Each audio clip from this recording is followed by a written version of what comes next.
আগের ভিডিওটাতে তো তোমরা দেখেছই যে আমি অভিদিতে বাড়ি গিয়েছিলাম, আর এটা ছিল পরের দিন সকালবেলা। ঘুম থেকে উঠেই পুচকু চলে এসেছিলো।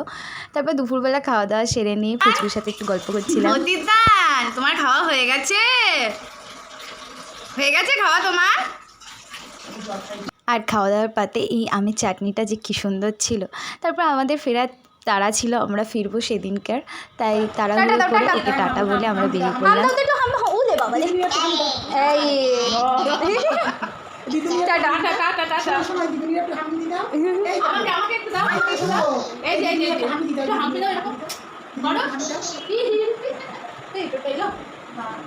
আসার সময় পুচকুর মনটা খুব খারাপ হয়ে গেছিলো, আর সাথে আমাদেরও।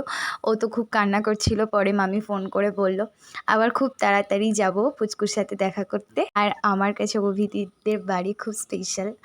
আমি তো এবার পাঁচফোঁটাতে যেতে পারিনি, অভিদির বাড়ি গেছিলাম, আর পাঁচফোঁটাতে গেলে আরও বেশি মজা হতো। যাই হোক, তারপর বেরিয়ে পড়লাম। আর এই ভিডিওটা আমি এখানেই শেষ করলাম। তোমাদের কেমন লাগলো অবশ্যই কমেন্টে বলো। দেখা হচ্ছে নেক্সট ভিডিওতে। বাই।